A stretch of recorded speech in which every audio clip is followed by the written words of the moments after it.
Dyer wave 3.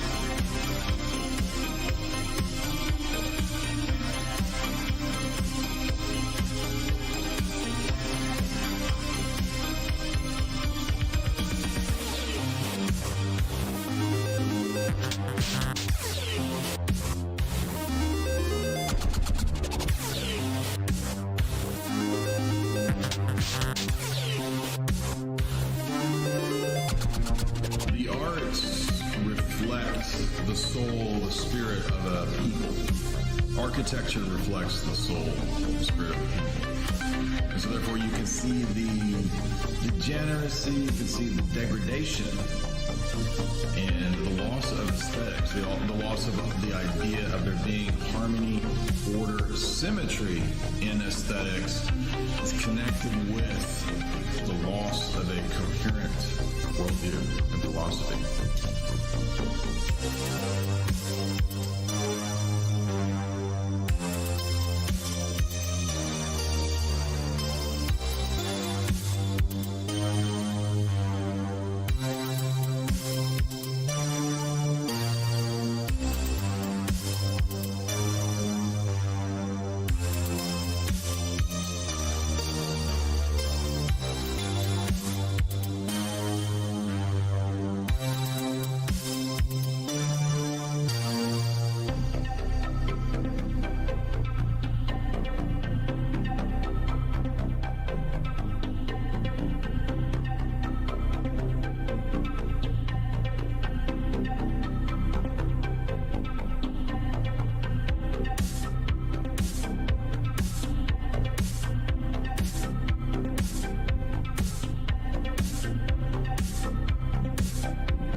Dyer wave 3.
All right, welcome. So I guess they're not going to do notifications anymore. So there's only going to be 100 people come into the live streams where we have almost 100,000 subscribers, but they're not going to give notifications. So welcome to our intimate little community. And I guess there's just going to have to become an erotic ASMR channel. That's all there is. That's all that's left in this world for me. As you guys know, I used to be on the other end of a 1-900 number. So all the years that you guys were calling those numbers, you were talking to me. And it's nice to be on this side of the 1-900 number. I don't know what that means, but today we're going to talk about the top 10 metaphysical mistakes that everybody makes, even the people that don't believe there's such a thing as metaphysics. What? Isn't metaphysics that cool section of the Barnes and Nobles where there's like witches or whatever, and there's like books that tell you how to master your astrological chart and cook your semen and your period juices into a cacophonous brew to divine your future, to tell you if you're going to have love? Is there love on the horizon? Isn't that what metaphysics is? No, that's not what metaphysics is. I don't know why metaphysics is called everything witchy, the bookstore, but for some reason it is. But that's not what it is. As we know, metaphysics is one of the branches of philosophy, historically speaking.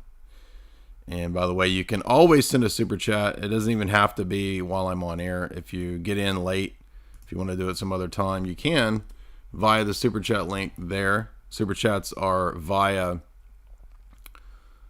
Streamlabs, of course, nowadays, as you guys know. And tonight, Jamie and I will, of course, be doing our postponed weird movie stream. We found some weird ones. We dug up weird ones. Yes, I finally watched, as per everyone's recommendation, Motorama, which was a lot of fun. That was a fun, weird movie. We love those weird things, weird stuff. And no, Institutum Verbum is a clips channel. I don't know who runs it. I'm glad they've posted a lot of clips. So a lot of people have seen those clips. And, you guys, if you want to, do clips channels. I don't know why more people don't do that. A lot of the other YouTubers have people adamantly doing clips channels. So you guys feel free to. It helps promote our channel, promote my work. And, we're not getting algorithmic promotion like we used to. So please do that. And as you guys know, due to a lot of, everything getting shut down, we have to be on other platforms. We're big fans of Rockfin. Rockfin has been really good to us. We've also, by the way, helped get a lot more people on Rockfin. So a lot of people in our network, in our circles, a lot of our buddies are moving over to Rockfin as well. So it looks like Ubi will be over there. It looks like Witkoff. It looks like maybe Father Deacon. I'm not sure about Father Deacon. It looks like maybe in the future Hesher will be over on Rockfin. It looks like, who else? Orthodox Shahada might go over to Rockfin. Maybe even David. I might have forgotten to send the email to David. I'm not sure. But a lot of our bros, a lot of people are going to be over on Rockfin, and you need to get over there as well because, as you know, the way it works is you get access to everybody on Rockfin. And you can still do all the super chats and all that over there. And I'm still in the process of moving all of my back catalog to Rockfin. It takes forever to do that. I'm about halfway.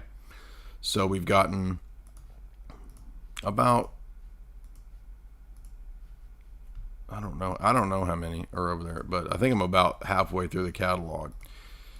And every day I get a lot of questions about this thing, that thing, which I've probably done 5 lectures on.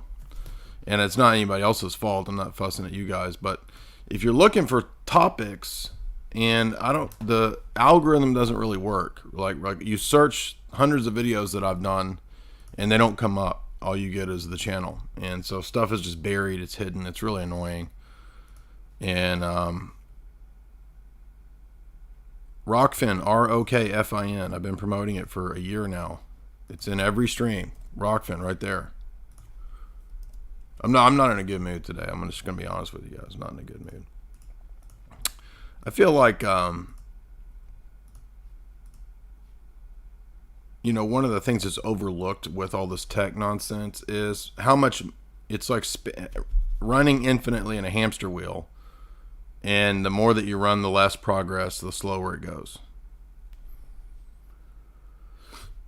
So imagine how prevalent our information would be if we weren't, you know, treated like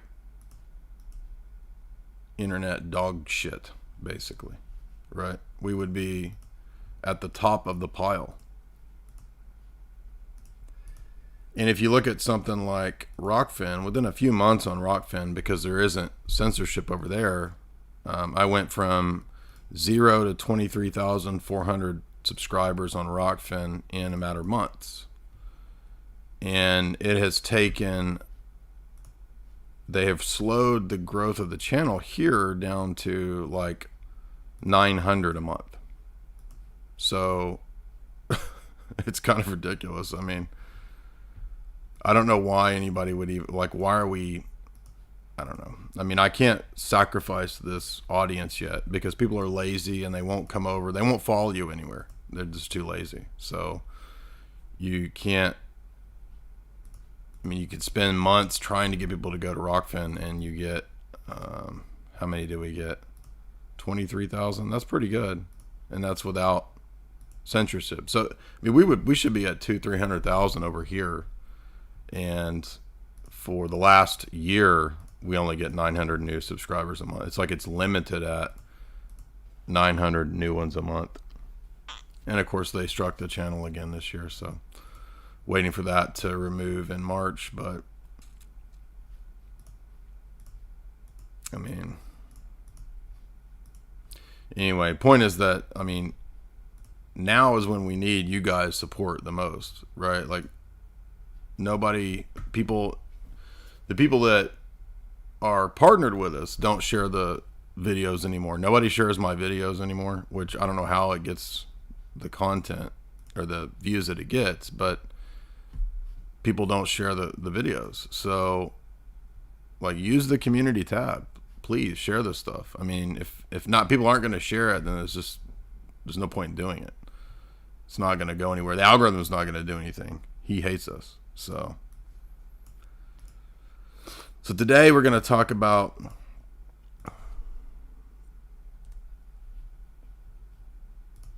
now it's free on Rockfin, by the way. You can go on Rockfin free. It's just that to get access to all the content on Rockfin, it's $10, but you get access to everybody. So it's a really good deal. And they have it set up to where the creators aren't competing against one another for everything and trying to get people deplatformed. Right? There's no, it's an ingenious model because you get access to everybody, kind of like Netflix, for just a flat fee of $10, and they do really good. And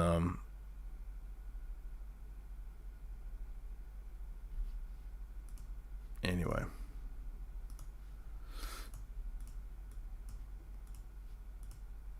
Anyway, I'm glad to be here. Today we're gonna have fun. Probably not in the best mood to take questions because I'm probably gonna be mean, and y'all know how the internet says I'm just too mean to people. Mean. And you know, the more I think about debates too, because there's not really anybody left to debate. So a couple people were saying debate this guy, debate that guy. I looked at these people's content and they don't even know literally what an argument is. So it's just, I think we're in a post-debate world, dude. It's time to just joke. It's time to just mock things. There's nothing else left to do.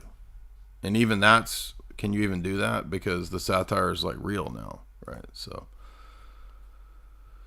Anyway, there's nobody left to debate. Everybody that poses someone to debate, they're a complete retardo. And no, I'm not going to debate all your retardos. Thank you. Yeah, word of mouth definitely helps. So tonight over on Rockfin, we'll be doing the Rockfin only exclusive for the 4 weird movies that we dug up. Motorama, which was great. Mommy Dearest, which was hilarious because it was so bad. What else? I don't know. There's a couple others, but it's going to be fun. It's going to be fun.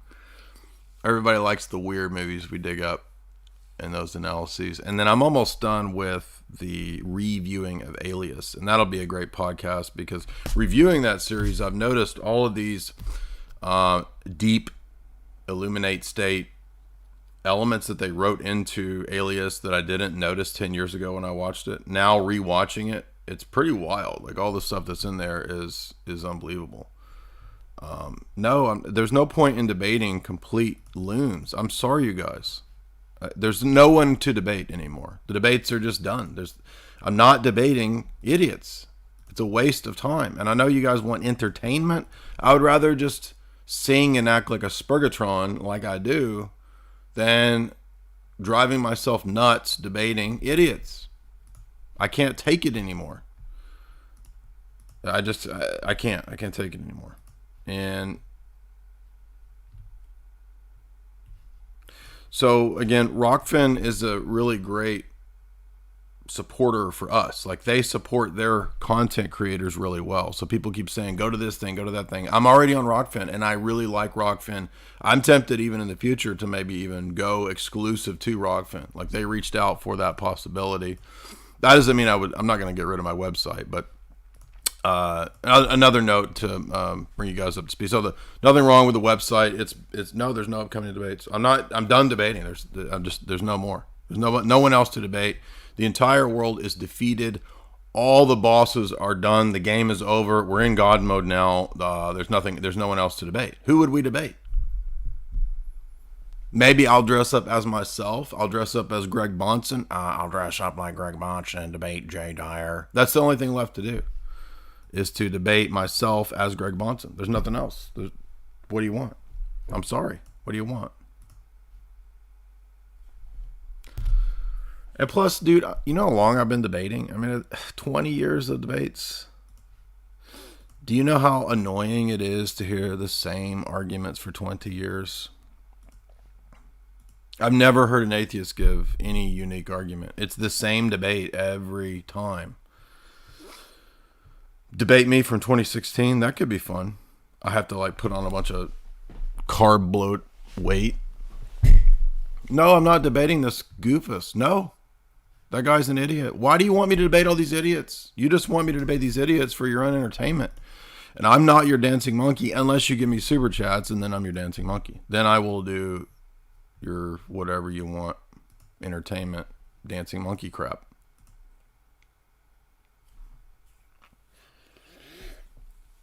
I'm just tired of all the same nonsense, dude. Debate Lizzo? I'll debate Lizzo. I misread that. That's the only person left to debate for me. Sir Mix-a-Lot or Lizzo. Put them on the glass, dude. So debates are officially rest in peace. They're officially buried. Do you understand that in order for society to engage in and enjoy and appreciate public debate requires that the society have a degree of education? And we're way below that. The public, the society has been so degraded and so demoralized and so dumbed down. It's almost not possible anymore. It's not worth people who are uneducated Dunning-Kruger victims. They're not put in their place. Don't you understand that it takes a certain level of education to realize how much you don't know and how much you need to learn? And Every rando on the internet thinks that they have it all figured out, and it doesn't matter how bad they lose the debate. They're not going to do anything except continue their spurgy retardo attitude. So don't you understand that giving people platforms, giving them the attention, all that does is feed people's ego, feed their narcissism, feed their drive, and they get worse and worse and worse. So it's actually more of a problem to give people like that, audiences, attention, platform. And everybody says, oh, it's because you're scared. It's because you... No, I'm not. Why would I be scared of a dude who can't formulate arguments, who doesn't know the first thing about anything relating to history, church history? It's literally a disservice to everyone to continue to debate idiots. I think, after we debated the Muslims, the atheists, Trent Horn, like, who is left? There's no one left. And everybody that you keep suggesting is a step down. The only way I'm going to do another debate is a step up. Like, it's got to be a bigger name person. Then I'll do it. Like, why would I climb the ladder of the semifinals of the dozens of idiots I debated 5-6 years ago to climb the ladder up to the finals, to the final bosses, to the Stephans and the Molyneux, to the atheists, to the top Muslim dudes. And now, go debate this idiot with 2,000 subscribers over on Rockfin. Why? Why am I going to do a step down, dude? Go debate this dude over on BitChute that doesn't know what an argument is, doesn't know what fallacies are. It's just, no, it's mindlessness. It's idiocy. It's a waste of everyone's time. James White won't do debates. Stop requesting the people that we've already been through these people, dude. Anyway, I'm retiring from debating is what I'm saying. There's no point. Even though we're going to open the stream up here in a little bit to idiots who want to come debate. So, you can take my retiring from debate with a tongue in cheek, with my tongue in your cheek, ASMR.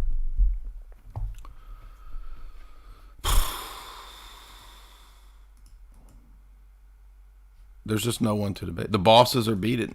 You ought to be happy like all the bosses are beat. So now what?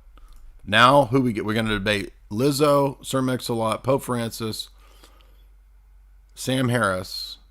That's it. That's the only people left that I would debate. And I am nervous about debating Sir Mix-a-Lot. That would be the last dude, the last boss of the boss. Who's the boss? Tony Danza. I would debate Tony Danza.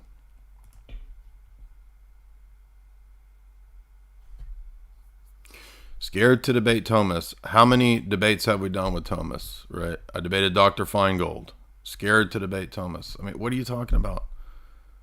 Do you know how many times we invited Thomas on here? Just block that dude. This is a waste of time.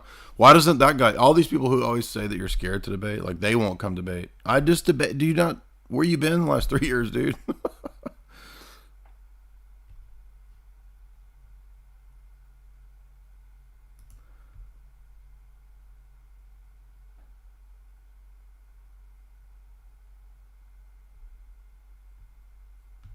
Man, you guys are recommending like the worst people, dude. Come on.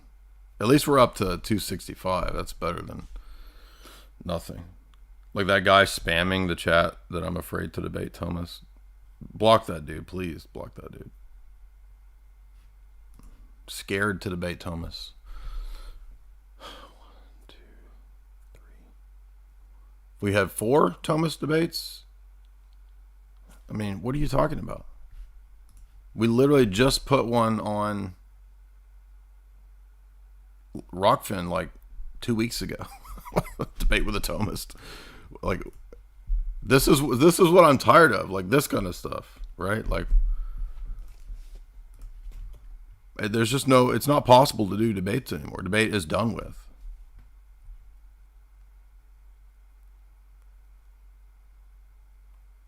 Dude, why are you trying to promote James White here? Come on, get out of here. I will debate AOC. She's my next opponent. Anyway, let's get to the topic today, which is top 10 metaphysical mistakes that everyone makes, even if they don't believe in metaphysics. I will debate. No, not debating. Stop recommending idiots, dude. There is no one to debate. I'm not debating the idiots that you keep recommending. I got to stop reading the chat because it's making me angry. Less debates, more repenting. Okay, yeah, good job, dude. That's really pious of you. Just ban that dude too. Ugh. Like, that kind of comment makes me sick at my stomach, dude.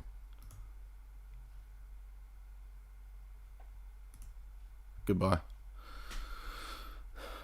Thank you for the super chats. So the first one, let's get to this. Let's go ahead and talk about this before I get too mad. The first error of most people when it comes to philosophy and metaphysics is that there is no such thing as metaphysics. I'll debate Don Johnson. Looking for a heartbeat.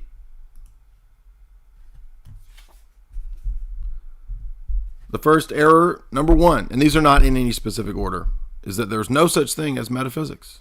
There is no metaphysics, right? People think, oh, that's witches doing their period juice brew from books that they got at Barnes and Noble.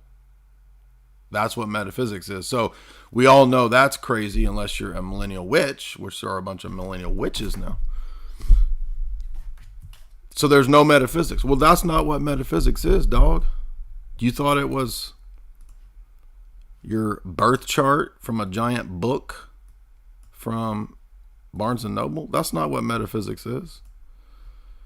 Why are you even believing what the sections of the Barnes and Noble book sections are titled that's accurate? Why do you believe that's accurate? It's not accurate.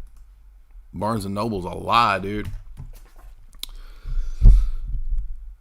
So that there is no metaphysics, by the way, is itself a metaphysical claim. Shocker. Did you realize that? To claim that we don't have any knowledge, we can't have any knowledge, no one has knowledge of the domain of what's real, is itself a claim about reality. And so on the face of it, number one mistake is that it's self-refuting. How could it be the case that there's no metaphysics when that is a statement about metaphysics? It's a statement about what exists, what's real. I'm sure a lot of you guys got to see Father Deacon Dr. Ananias over on Church of the Eternal Logos. They recently did a couple hours of a stream on metaphysics. What is metaphysics? So if you saw that, or if you've seen any of the lectures that I've done for the last couple of years, then hopefully we all have kind of an idea what this is, even if we're not studied in the domain of philosophy. That's okay. It's okay. I'm going to give you a free pass today. You're going to get your certificate of good merit so that we all feel included here. Nobody feels left out. Everybody's equal here. Except me, more equal than all of you because I'm an E-celeb and you're not. But we're also still equal because contradictions are good and they exist, and there's no problem with that. Right? Because the modern world has said there are no metaphysics, so we can accept contradictions. Contradictions are the norm. In fact, to be a good global citizen requires that you accept contradictions on a daily basis, on a minutely basis, on a secondly basis. Second by second, you must accept the contradictions, brah, or else you are a bigot. The metaphysics of Nicolas Cage. The metaphysics of Nicolas Cage. Today I feel rage. I feel the Nicolas Cage rage today, which is inappropriate for discussion of such a subtle divine topic, but we're doing it anyway. So the number one, there are no metaphysics. Most people, I think, if you're to ask them, well, they don't even know what it is. And then if you get past the assumption that it's the Witch's Brew section of Barnes and Noble, which does that even exist anymore? I don't even know. The bookstores don't even exist anymore. See, how can we have debates when there are no more? Bookstores are gone, dude. When you go in the bookstore, it's a bunch of damn Funko Pops. They don't even have books in the bookstore. It's anime and Funko Pops, dude. Where did I wake up in Hell World? How did I get to Hell World? Like a few years ago, I remember going to Nashville. There's 10 bookstores. I could go book. I spent hundreds of dollars buying books. You see these books behind me. It's not a green screen. Now, somehow, I go in a bookstore and it's all anime, comic books, and Funko Pops. What? Any of you who owns Funko Pops, you need to be Funko Popped right now. I'm about to Funko Pop your ass right now. What is wrong with you? The whole society is like a bunch of kids. So how are we can't have debate? Debate? How are you going to have debate in a society with everybody collecting toys, dude? Funko Pops? Well, why don't you debate the guy who has the most Funko Pops? Funko Pops. Dude, this society is going to fall. Funko Pops are a sign of the end of the world. Funkopocalypse, dude. Funk you, dude. Funk you to heck. I'm mad right now. I can't go to a bookstore without a bunch of damn toys. Get your fucking toys out of my bookstore, dude. You ruined bookstores. I know some of you younger ones. I like the anime. I like the Japanese style of the art. Some would say Nippon, to use the technical term. It's just fascinating the way that they draw the fertile little nymphs. It's fascinating. I love the anime art. Oh. Dude, you're weird. What are you talking about? Anime? Funko Pops? You know that when you go to hell, everybody is a Funko Pop. You're just a big head. A big giant head, dude. People acting like they don't know what Funko Pops. Go to a freaking bookstore and it's nothing but toys. And by the way, every bookstore now stinks like a bunch of fat gamers' ass. I'm not joking. When you used to go, so I had a friend who sold comic books and drew comic books, and he got kind of famous with it. Shout out to my famous celebrity friends. And I used to go with him to the comic conventions, and I would berate him. I would make fun of his ass. Even 20 years ago, dude. Okay, so we would go to those comic conventions because he was trying to get, published and whatnot. And the whole damn comic convention smells like ass because everybody in there is a chunky comic nerd who does not bathe. The whole place just smells like butt.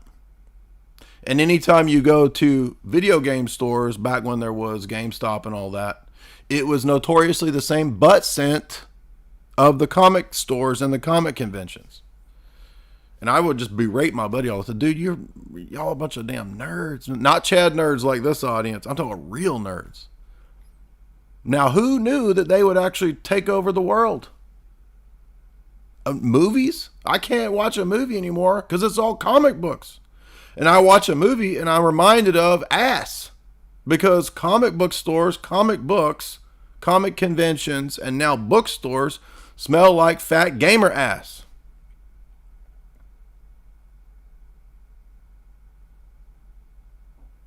And to a spurg like me, who has sensory overload, do you think I want to smell gamer ass? Maybe some days, not most days. What is wrong with people? Why are you stinking, dude? Ugh, nasty.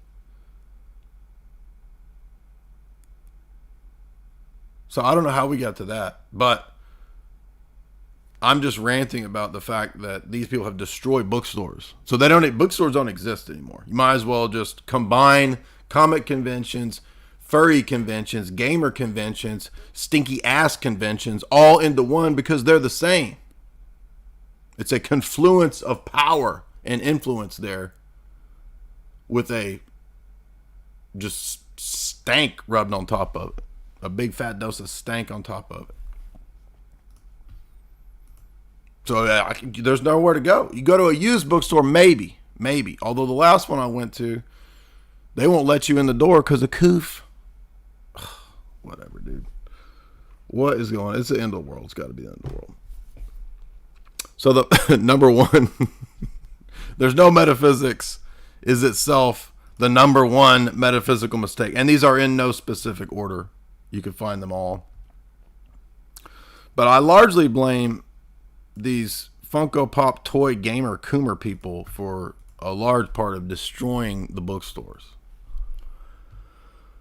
And if you don't want to be a stank butt coomer gamer person, you better get over to chalk.com right now and use that 50% discount, which is still going, J50. And you better burn your Funko Pops in the front of your yard right now with your freaking manga. Go burn that crap in the front of the yard. And maybe I'll forgive you. Maybe. But take a bath too. You stink. Funko Pop, that's describing how they smell. Everybody that owns a damn Funko Pop is funky, dude. That's the meaning of the phrase Funko Pop. You funky. Number two, after that there are no metaphysics, the number two mistake everybody make is all reality is like one.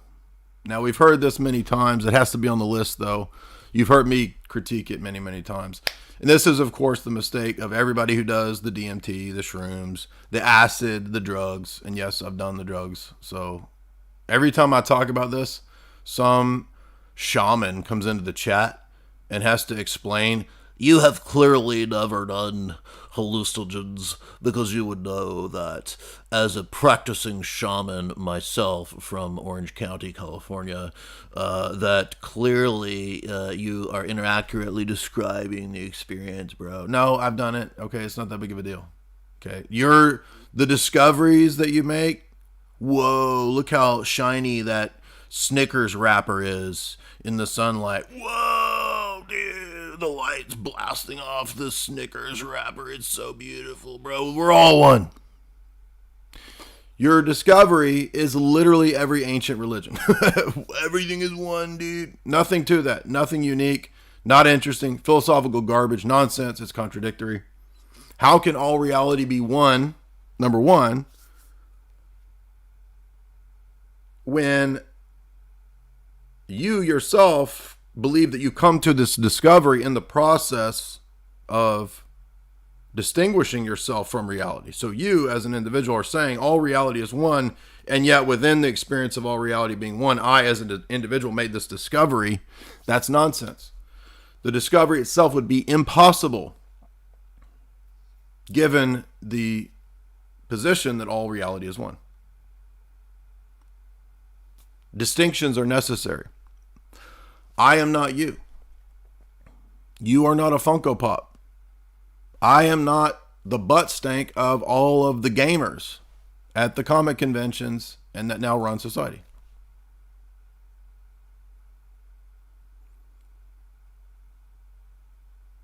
Do you actually believe you're identical to the wafting butt stank at a comic convention? No, bro, like I'm just like one with everything cool. Everything is one except that it only if it's cool. Like if it's cool, it exists, but like if it's not cool, it doesn't exist or whatever, right? Dude, what are you talking about? You're an idiot. And people are like, you should set up a debate with that guy. Go debate a shaman. Yeah, okay. So all is one is just a repeat of the ancient metaphysical mistake of many world religions of monism. And monism is self-refuting. Self-refuting.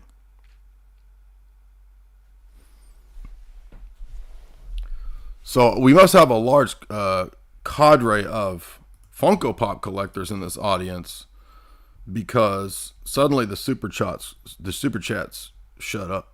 They quit. Y'all were dropping bombs when I was just complaining. And now we got a bunch of butthurt Funko poppers in the audience. Did I pop your cherry, Funko Poppers? Are you angry? Your feelings hurt. Sometimes we need to have our feelings hurt. Stop playing with toys. Grow up. Get a jobby job. Get that 401k, bro. I'm just joking. What were we talking about? Number 3. So that's number 2. And we've heard this one a million times, right? And it's always some dude that knows everything, right? Who he did acid or shrooms like once or twice, or maybe 1,500 times, and he knows everything. Like, he's the most enlightened dude in the whole world. Of course, he does, but he doesn't, like, he can't pay his rent. but he knows everything about everything somehow. And it's like, dude, you're just a narcissistic douchebag. That's it. Like, you're not actually enlightened at all. You're just a D-bag.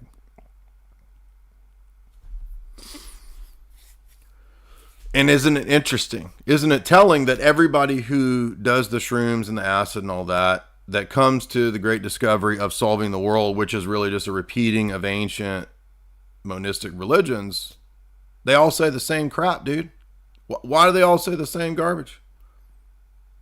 Like, none of them ever says something like, oh, I realized that I don't know anything, right? They never have a humble revelation. Maybe sometimes, maybe every now and then, maybe 1 in a million tripper shroomer dudes like has some kind of revelation that maybe that there's something bigger than them. No, it's always this like super ego stroke of like, oh, I realized that basically I'm God, but I'm really humble about it, right? Which is total nonsense.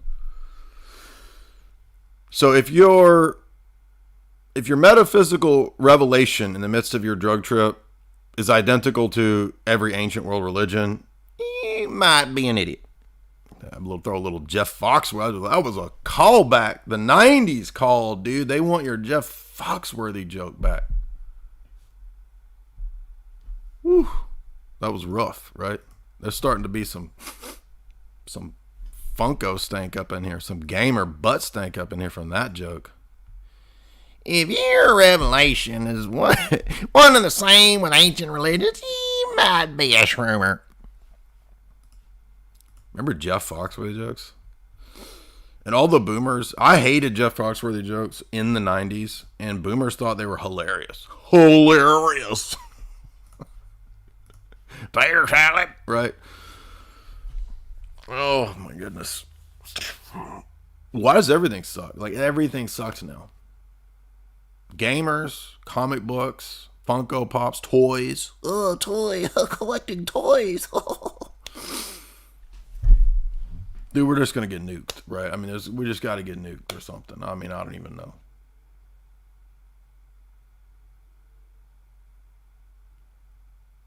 I mean, I'm sitting here in the midst of thousands of books that I laboriously studied and read over the last 20 years, and then I realized, man, society's into damn Funko Pops. What's the point of books? Why am I even talking to these people? People want to play with toys.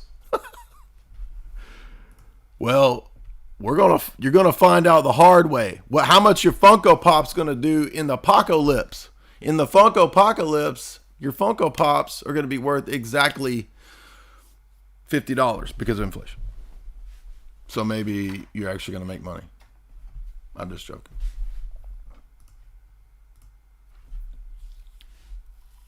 Number 3, I'm going crazy today. I'm just going crazy. Every day that I'm in a bad mood, I should just do more live stream. Because now there's like 400 people. They showed up. They're like, he's in a bad mood. Quick, get over there. He's going off on the Funko Poppers.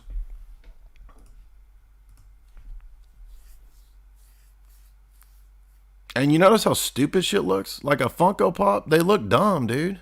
Did you not realize that the garbage are out? So I was in a bookstore, by the way, one of the last, in Jacksonville when we went down to Florida. There's a giant bookstore.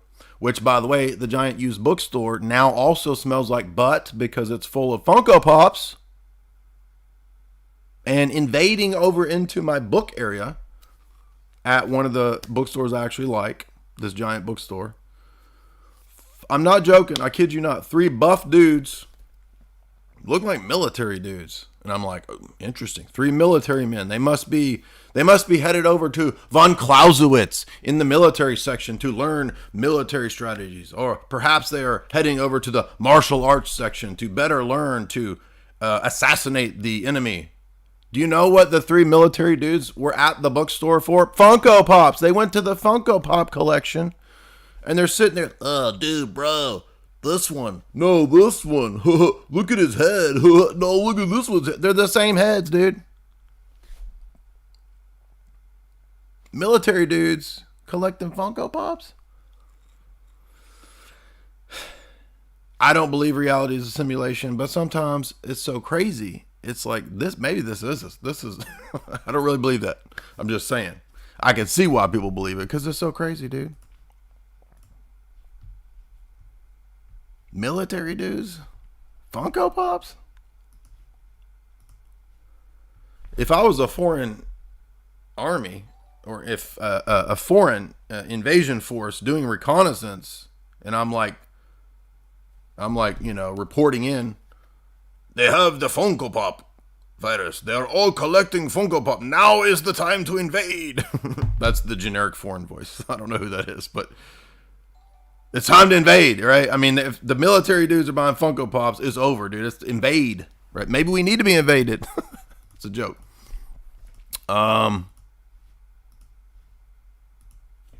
FUNKOPOCALYPSE. That's the title of today's show. Nothing to do with the metaphysics of Funko Pops. That's today's show. The metaphysics of the FUNKOPOCALYPSE. That's today's show. Boom. Sometimes they just come to you, baby. They just show up.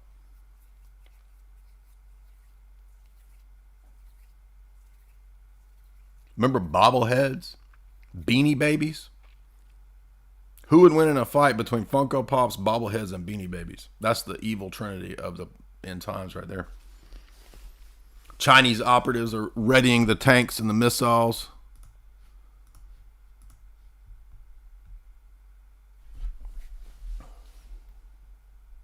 Number 3, everything is chaos, bro. Everything is flux. Everything's change. The number 3 error of metaphysics that most people make, metaphysical mistakes. All reality is flux, bro. The only constant is change, bro. All of these stupid cliches that have an air of wisdom about them, but are really nonsense. Total nonsense. Now people are wanting to buy me Funko. Now people are going to make me into Funko Pop.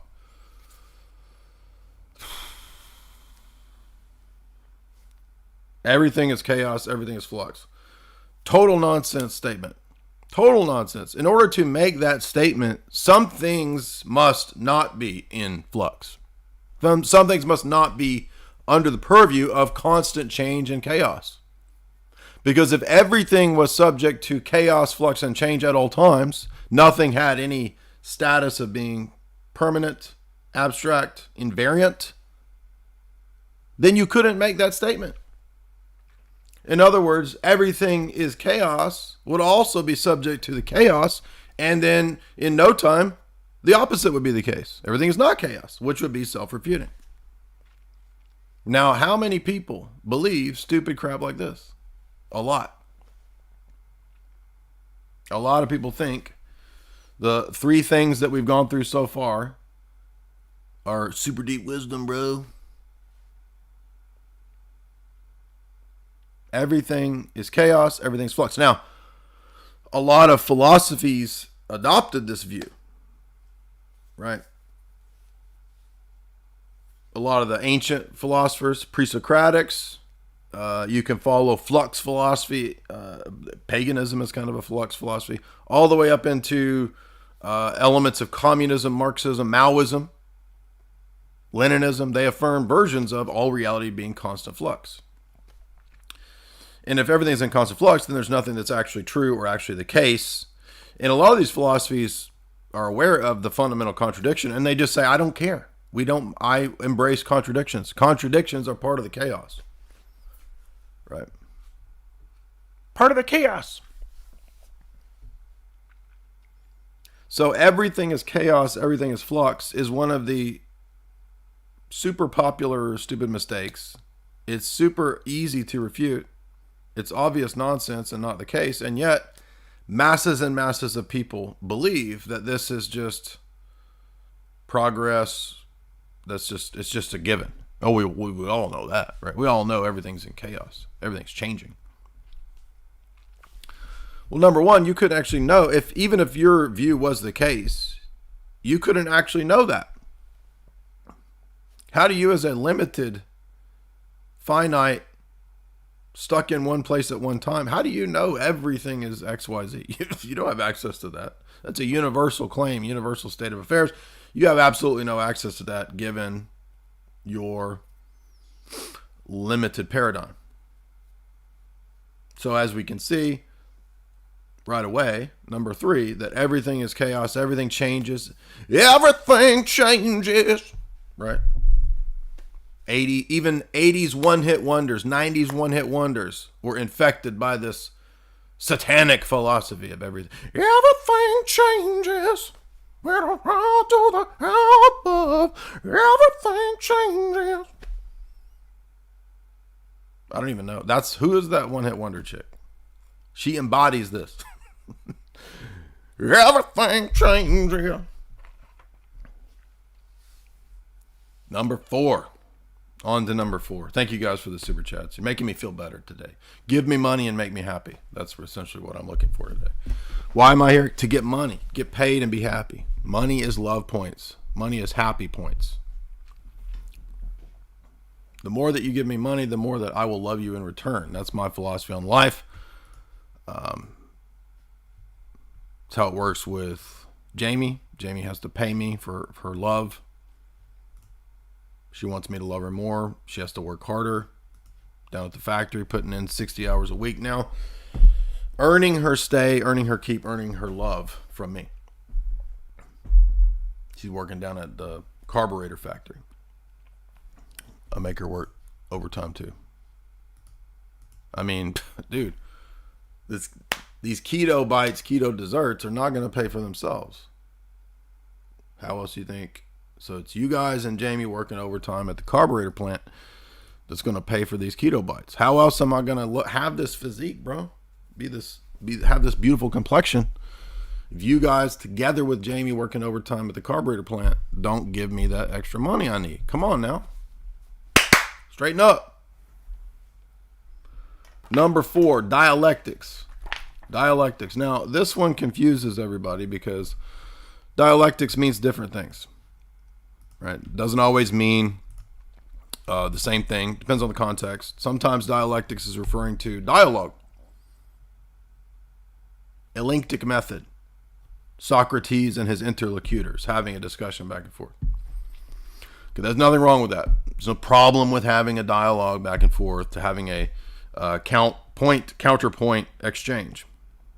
That's part of education. That's part of pedagogy. That's not what we're talking about. We're talking about metaphysical dialectics, something different. Now, in Platonism, that's actually kind of related to pedagogical dialectics. But for the sake of simplicity, different things here. We're not talking about dialectical exchange and debate. We're not talking about the dialectics of Funko Pop. Right? How would Zizek would have a blast with Funko Pops, right? The Funko Pop is a manifestation of the late stages of the fall of capitalism into the Funkopocalypse. That's what Zizek would say about Funko Pops. He would agree with my Funkopocalypse analysis, for sure. The Funko Pop is an agent of chaos. Right. It's an archetype of chaos.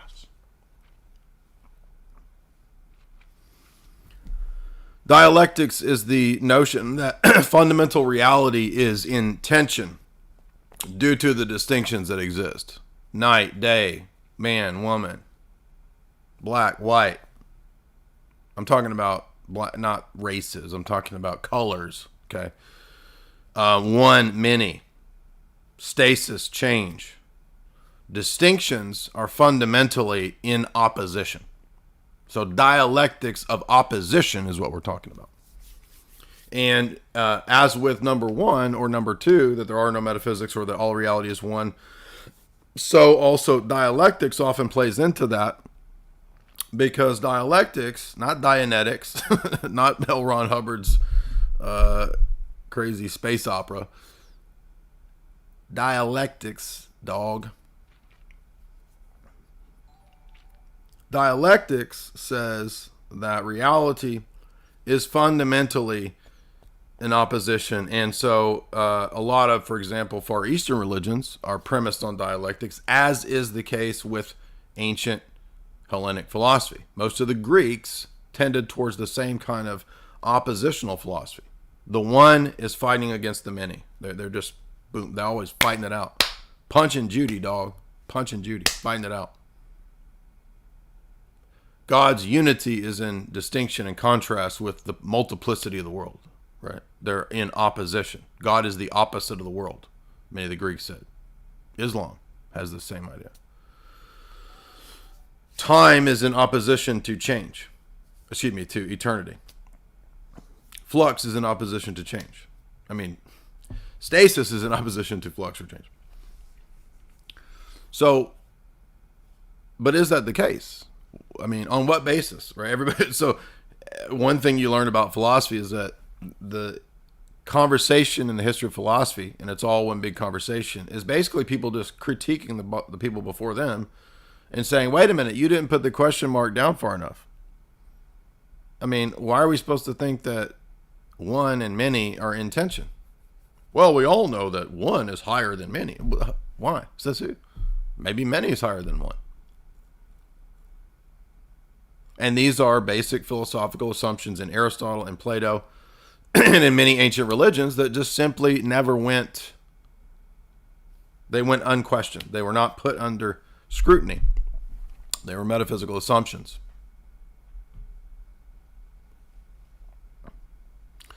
So dialectics is a mistake that many philosophies in today's world also use or assume. We can think of examples like Marxism, dialectical materialism, evolution. These are philosophical systems. Yes, I'm sorry, materialist atheists, if you didn't know, Darwinism and evolution are actually philosophy worldviews. They're not science-based worldviews. Those are dialectical systems because, for example, in the Darwinian philosophy, progress, whatever that is, can only come about through constant survival of the fittest, death, destruction, chaos that produces more and more fitter offspring. By the way, I don't have a problem with natural selection. I'm not disagreeing with that. I'm talking about the philosophy that there's a magical transmutation from one species to another. Okay, that doesn't exist. That's magical thinking. Or that things pop out of nothing. That's magical thinking.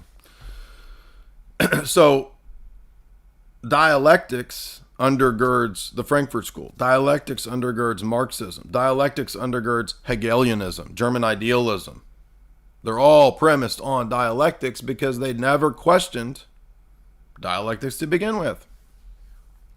Orthodox theology of philosophy, as we've seen in dozens and dozens and dozens of lectures over the last 4 years, is not subject to that critique or that problem because it's not premised on a presupposition of fundamental ontological contradictions and oppositions.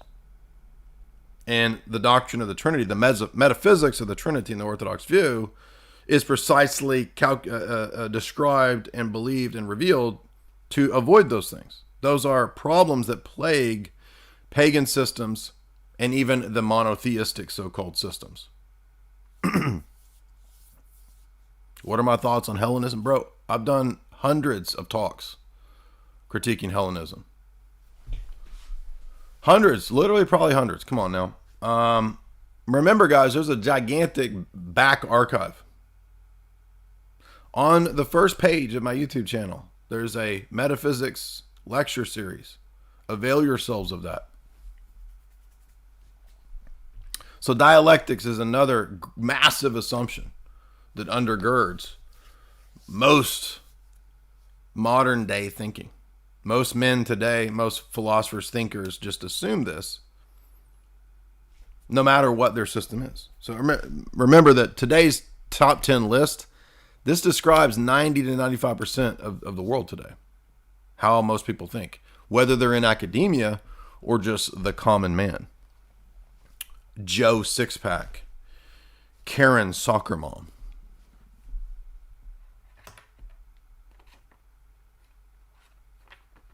If you were to take a poll of Karen Soccer Mom in your given city, literally 95% of them would repeat to you verbatim, today's metaphysics is premised on the ancient Hellenic dialectics of opposition and contradistinction, by which there can be no reconciliation without some sort of Hegelian synthesis. That's literally what every soccer mom will tell you if you ask them. Did you know that? I'm not joking. Go out and do that. Go out and ask the soccer moms, Karen Soccer Mom, Joe Sixpack. I know because I make.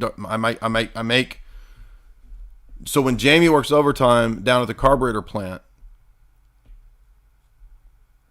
to pay for my keto desserts, I get to go pick her up, and I survey the plant workers.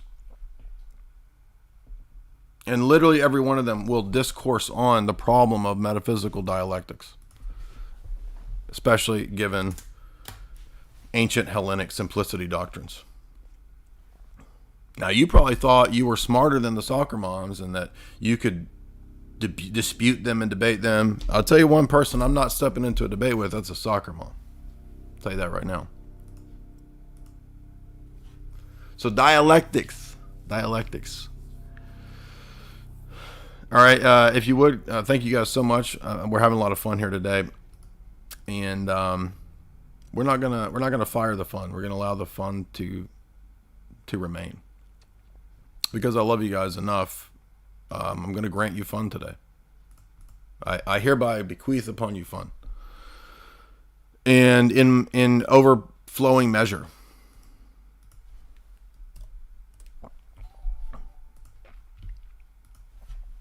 I'm going to send fun vibes to you now. Fun. Number 5, as we walk through 10 errors made in modernity. Top 10 mistakes goobers, goofuses of the modern world all make. Number 5, nihilism. Yes. Where we are going in postmodernity, where we are going in our technocratic age, where we are going in our information age, is a catastrophic, catatonic cacophony of nihilism. And I keep hearing all these crazy stories about what the youth are up to and what they're into. I blame the Funko Pops. And Funko Pop nihilism. The Funkopocalypse is part of the process of the nihilistic abandon. That's where we are. Why? Because nihilism, as Father Seraphim Rose says in his excellent book on nihilism, is the late stage, the final stage of revolution. Now, we can go back to the French Revolution. We can go back to the 1800s revolutions. We can go back to whatever revolution, Protestant revolution. It doesn't matter. Because revolutions, ultimately, in the last few hundred years, are culminating in what Huxley called the final revolution. And the final revolution is the revolution against man himself. But the revolution against man himself is a contradiction, because how are men going to rebel against men and mankind itself when they're men? You see, yes, enter in transhumanism. And so the logic of revolution is that, wait a minute, man is the problem. Mankind, the species, human beings are the problem. Let's get rid of them. So the end result of revolutionary philosophy, final stage, late stage, nihilism. You hear these pseudo-academics out there, the pseudo-philosophers, Late stage capitalism. late stage capital. They're all saying stuff because they think it sounds sophisticated and intellectual. When you hear in the public sphere, the public intellectuals, Well, this is late stage capitalism. Late stage capitalism. Late stage capitalism is set to be its own. it's nonsense. What are you even talking about? That's pseudo-babble, pseudo-intellectual stuff from like 20 years ago. Late stage capitalism. It's so sophisticated because it has the word late stage in front of it, which shows that I've analyzed it so thoroughly that I know all the stages up to this one that is the final one called the late stage, you see. Ha ha ha! I'm brilliant. Late stage capitalism. Come on, dude. It's nihilism. Nothingism.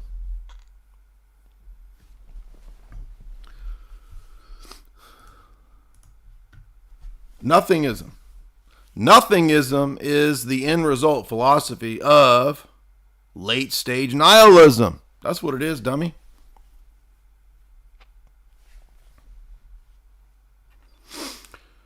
And nihilism is the end result of everything being flux, everything being meaningless, everything being chaos, everything is evolving, everything's changing. And so really, not only is, so if you go back, right, like 50 years, 100 years, modernism, progressivism had this sort of utopian and sort of positive attitude about itself, right? We're going to evolve to this great global government. We're going to evolve to, you know, Star Trek. We're going to be flying around, you know, we're going to be, you know, sleeping with the Babylon 5 space babes or whatever. No, none of that. That all collapsed because when you get rid of objective truth, logic, logos, then what happens is that there's no meaning.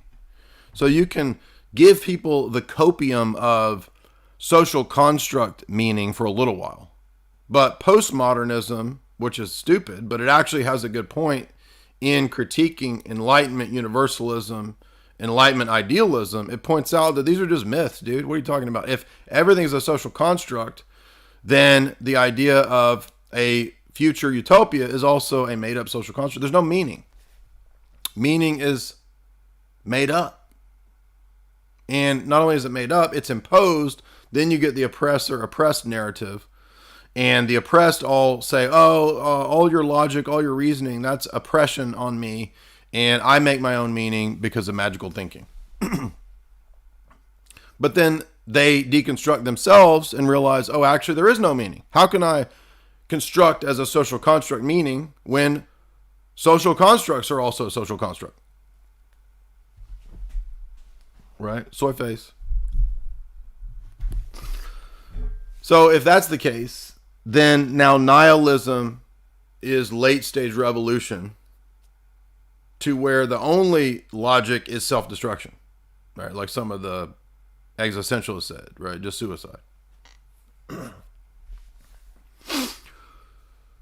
So philosophy, in deconstructing not just meaning, but philosophy itself, and in deconstructing man, and then in deconstructing the deconstruction, critiquing the critique, destroyed philosophy. Philosophy ate itself like an Ouroboros.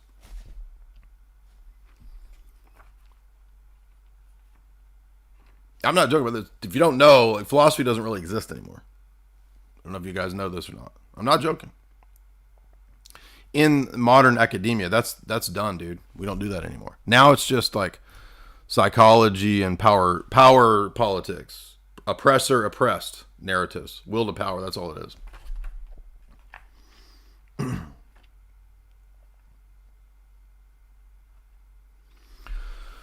And number 5, that nihilism, that was connected to the next one, which is materialism.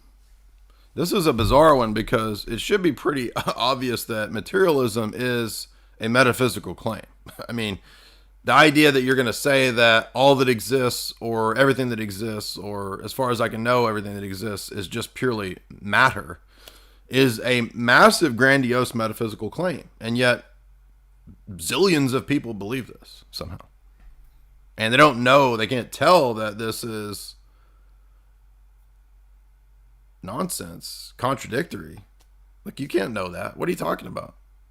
How do you know everything is matter? Everything is molecules and atoms? How do you know this? You don't know this. It's just a dogma. Materialism is a fierce, religious, fanatical dogma.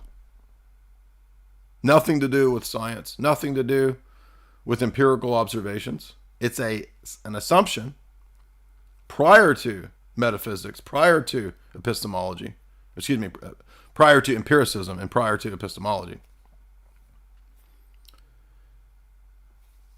And materialism itself logically leads, if you adopt it, to nihilism, the destruction of philosophy and meaning. And yet these people dive wholeheartedly. They just give themselves up to materialism.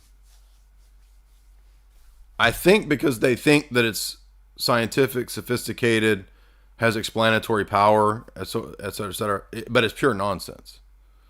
But only a super stupid, uneducated masses, and including the academic class. Now, I'm including the academic class in the stupid, uneducated group of people of the modern world.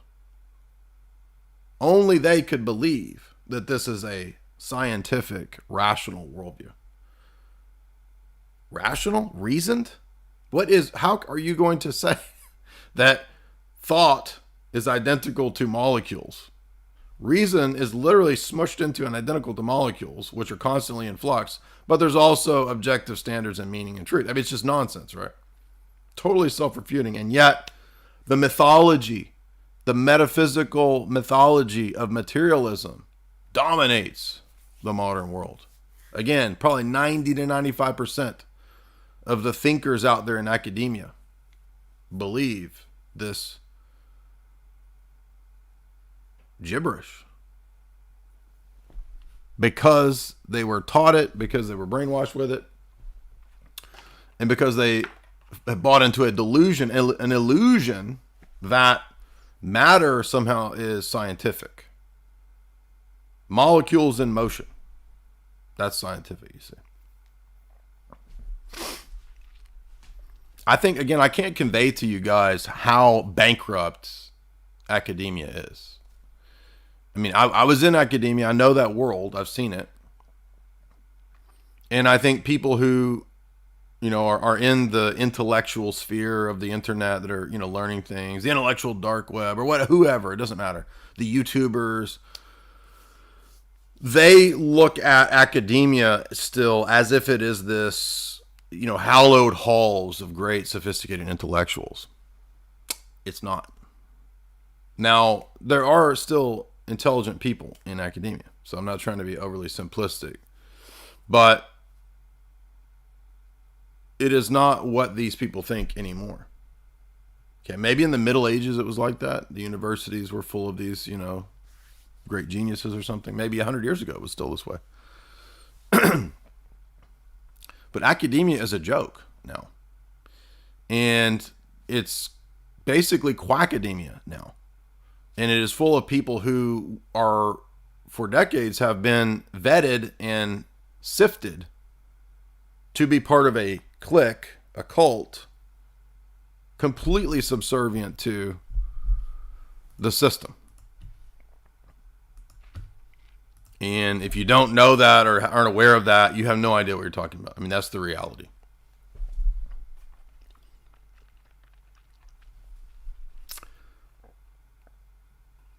So, by the way, what's coming is the collapse of all these institutions. I can guarantee that. I don't know how soon, but the whole system that is running right now is so built on so many lies, frauds, deceptions, lies within lies, within lies, within deceptions, within lies, within scams.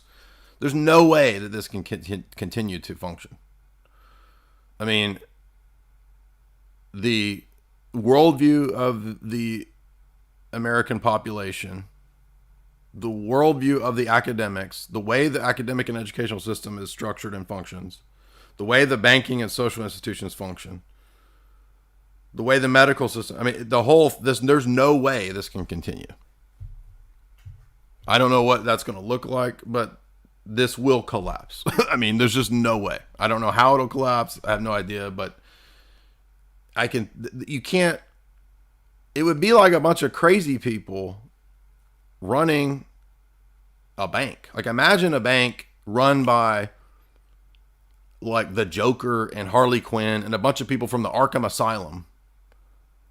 And how long do you think that thing's going to run? I mean, you're not even going to get your paycheck from these people, dude, right? You think Harley Quinn's going to give you a paycheck? That bitch crazy, dude. She ain't going to give me no paycheck.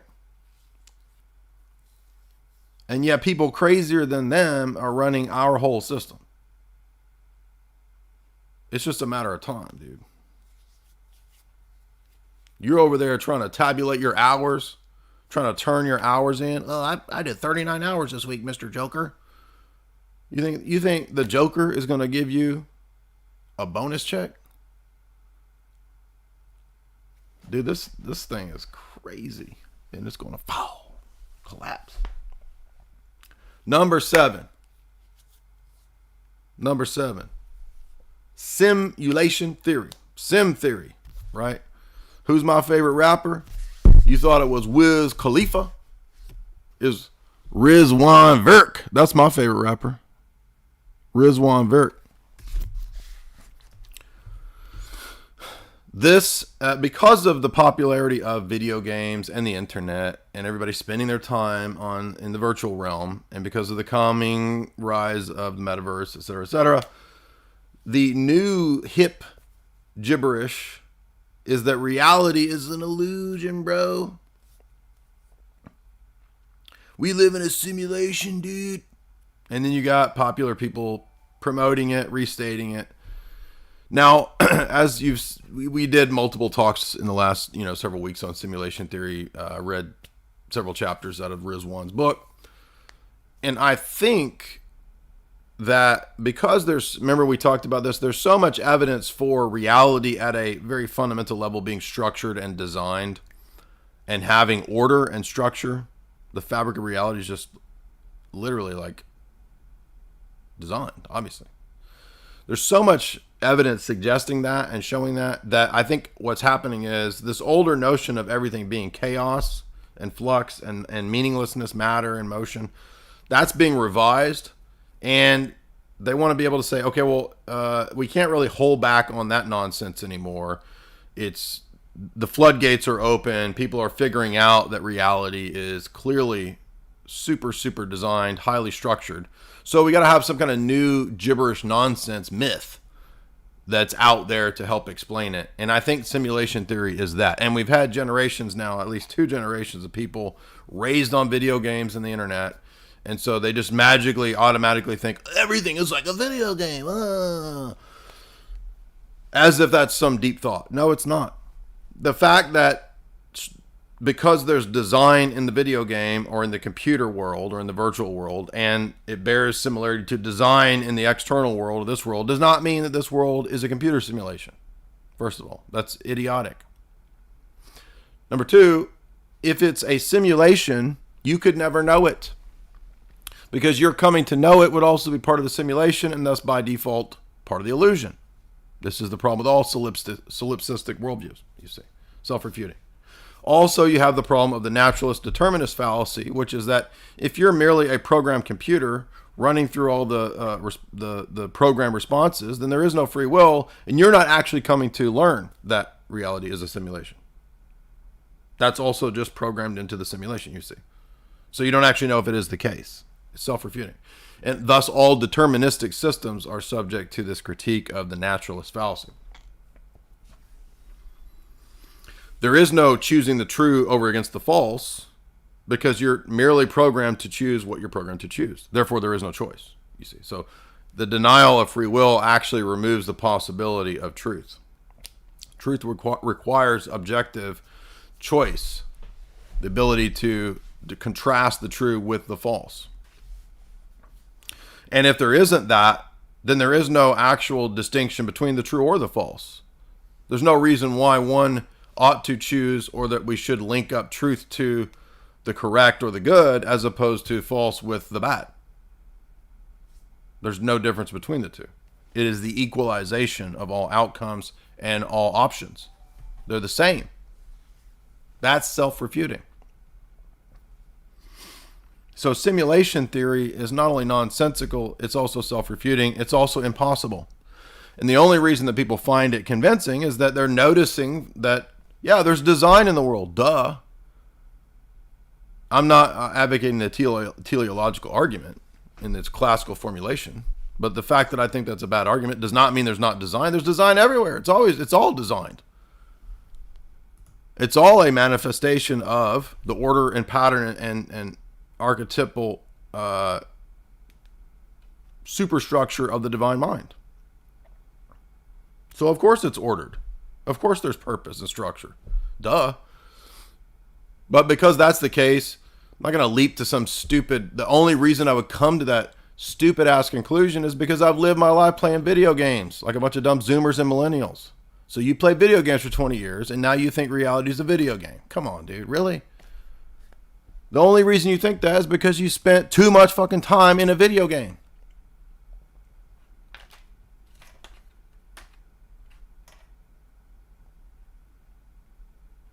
Number 8.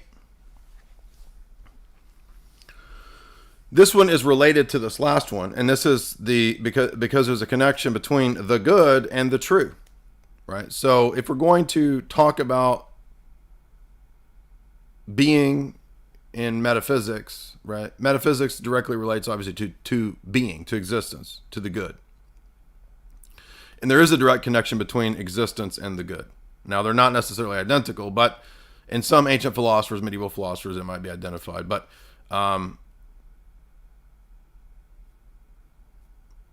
for our purposes, we're going to just consider these in the transcendental sense of the being and the good, and how they relate to, for example, the beautiful.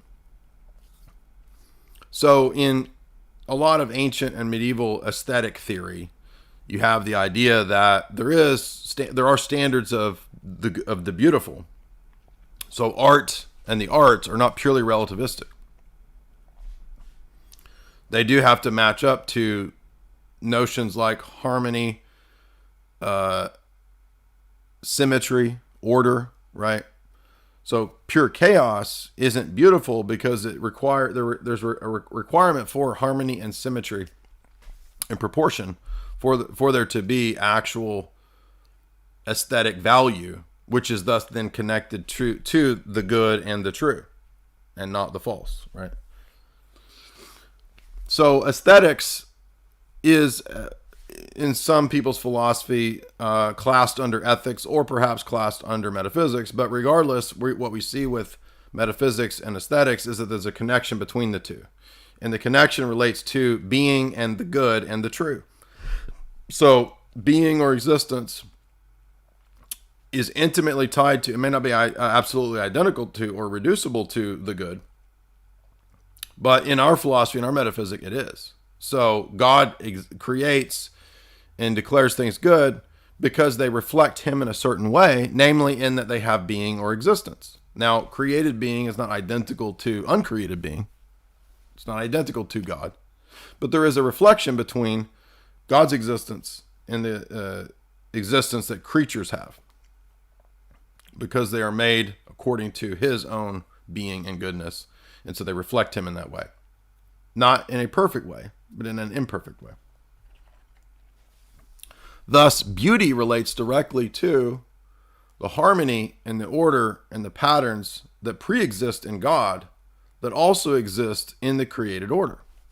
And so thus, to align oneself to the true and the good necessarily then relates one to the beautiful. And thus why many philosophers and thinkers point out that God is, of course, the highest of the most beautiful things. God is the ultimate beautiful being because he is ultimate existence, ultimate truth, ultimate good. So what we see then, my point here is that there's a fundamental union in the midst of the distinctions. There's still a fundamental union, namely unified in God himself, between these different categories of being or philosophy that we might call, that we class under metaphysics. The true, the good, the beautiful. They're reflected in this world, and they all necessarily relate. For example, I can't have the good without the true. And truth and goodness necessarily relate to one another. Because if I think things are true, it follows that I think one ought to choose the true and not the false, you see. So there's an ethical dimension to the true, and that's because trueness and truthfulness relate directly to being and existence, which is itself a reflection of God. God is good, and so created being is a reflection of his goodness. Thus, creatures, although not the highest good, are still good. And thus they can reflect beauty, the beauty of the Creator, who is the archetypal beautiful one. So all of that to say that if you understand that, then you would understand that it's impossible to say that beauty is completely relative. Aesthetics is not totally emotive and relative.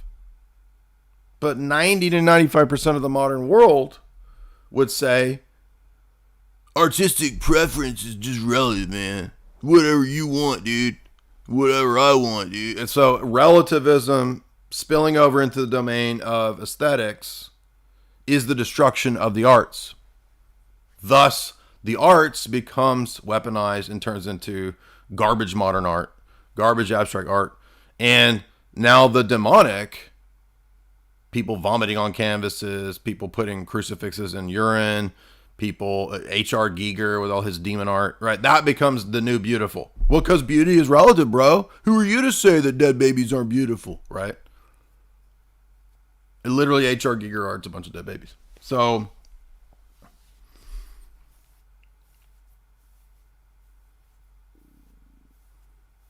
I include in my top 10 list number 9, beauty is purely relative. And that's because the denial of metaphysics is necessarily the denial of the good, because the good is under the domain of metaphysics. And the good is also connected to epistemology, because the good relates to the true, which is under the domain both of metaphysics and of epistemology and ethics. Thus, they're all interrelated. Thus, why you see so much horrible art and the complete destruction of the arts in general. Music, film, mixed media visual arts, whatever else arts there are, plays, right? It's all going to the trash. I mean, ultimately we know by design, but this is why in terms of philosophy. Philosophically, this is why.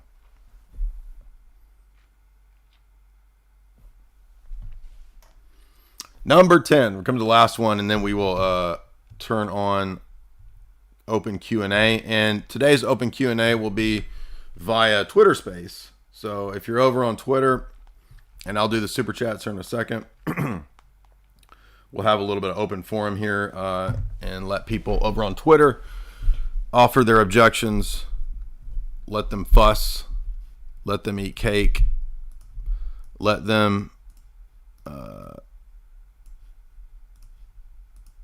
do their thing. Number 10, there's no proof for God. God is a metaphysical being, and so God cannot be known or proven. That's my number 10. And this relates back to pietism, Enlightenment philosophy, that ironically in the exaltation of human reason also ended up denying reason as a result. So reasoning now has not any significance or place when we get to the destruction of the arts, the destruction of philosophy, the destruction of the domain of man himself, education being destroyed. Then it becomes sort of a default that people assume, well, you can't prove God, bro. Nobody knows if God exists. We can't know that. That's a metaphysical claim, and we don't do metaphysics anymore. Wait a minute. We don't do metaphysics anymore. We just went through 9 super duper metaphysical views and mistakes. The mistakes are also metaphysical views that modern people have, as they say there's no metaphysics. That's how dumb this is. Basically, everybody's dumb. That's the point today. Today's show is basically just everybody's dumb. The transcendental argument for the dumbness of everybody, basically. That's today's argument. Hope you got it. But And I don't think you need me to rehash the transcendental argument for the 1,000th time. But no, in fact, there are solid philosophical arguments that demonstrate the existence of God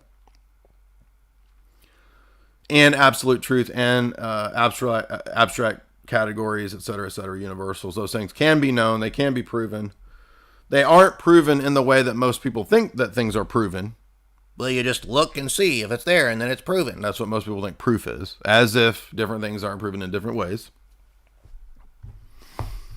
And thus, the transcendental argument is a refutation of the 90 to 95% of the modern world who thinks that you can't prove anything metaphysical, you can't prove anything abstract, you can't demonstrate the existence of anything like God, angels, souls, etc.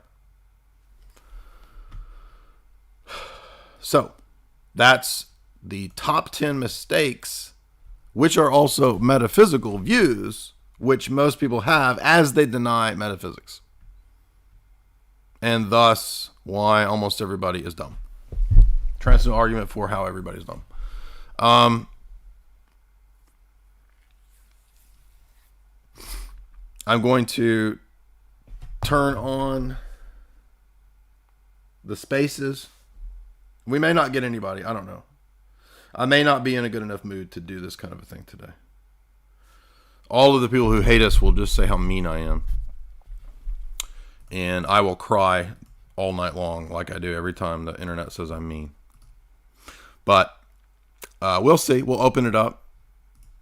And remember, if you're coming in through the spaces, you have to request to speak with the little request to speak button, and then I'll let you on.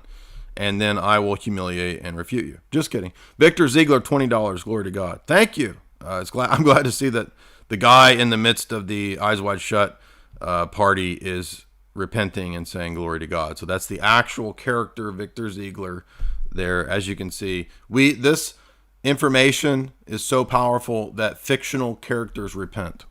Fonz, $5. Best erotic ASMR ever. You bet, baby. What do you think I've been doing for the last 20 years? Debating and weird erotic ASMR 1-900 numbers. That's it. That's what all I've done for the last 20 years. Bonafide Slow Boy, $5. Do you think that J.S. came up with the Book of Mormon by himself? I don't really know. I could see it going either way, that it was concocted or he thought he channeled it. Maybe he was tripping. I don't know. But it could go either way.